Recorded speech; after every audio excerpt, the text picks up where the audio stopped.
Welcome to the garden. It's been a couple weeks since we've done an update on the terrarium. Everything looks pretty good.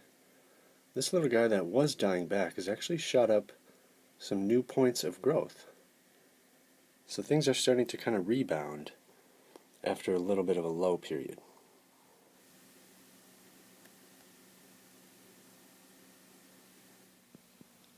This snail is so interesting.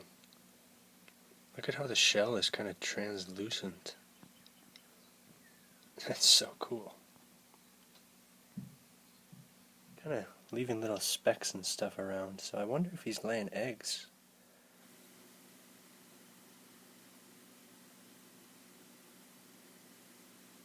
We have some really interesting formations on the glass. Can you see that pattern around the isopod there? There's a dendritic pattern like from some sort of mycorrhizae or roots or something. But they seem to be emanating from the soil here. There you can see some of those squiggles, and then they turn into little transparent filaments. They're all over the glass. It's really weird.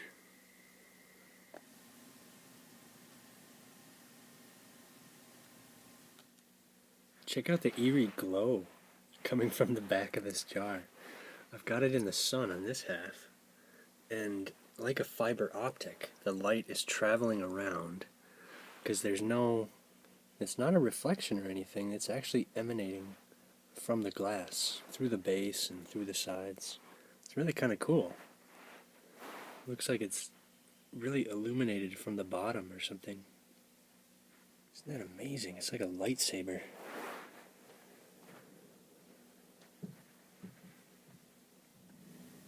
There's another little surprise. A little prism formed. Can you see those rainbow effects? It's actually projected onto one of the ferns. But the new fern, this little guy, is looking really nice. That's that native fern. I found him on a trail last year and I grew it indoors for probably 3 or 4 months over winter until we popped it into this terrarium here. We've got a couple little fiddleheads there, and it tried to do this a few different times, but it just couldn't quite sprout. But now you can see we've got a whole leaf, and it's really different than this one. You can see the shape of the leaves are really different. I really like that contrast. Beautiful shaped with those little teeth on the ends. They're just lovely. So I hope they fill in. Giving it more sun than usual, so it actually looks better than the old fern now. We're getting some browning, a little bit of yellowing at points. So I'm trying to give it more sun and to let it breathe a little bit more. So I've got the lid off right now. I think I'm going to start removing some of the dead material.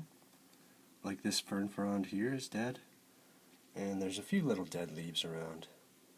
We do have our snails and our isopods, but I'm not sure if they're cleaning up as much as I would like. I think this is our creeping Charlie here. That's one of the healthiest plants.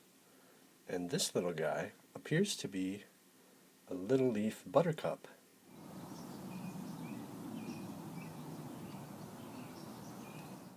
That was just a little volunteer that kind of found its way in. Still plenty of new growth. This little ground cover that we trimmed back is actually flowering out in the garden.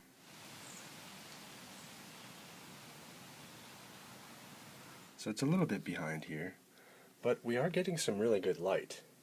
I moved this to a location where it gets pretty good morning sun, and I kind of crack the lid so that it doesn't overheat, but then it gets bright light for the rest of the day.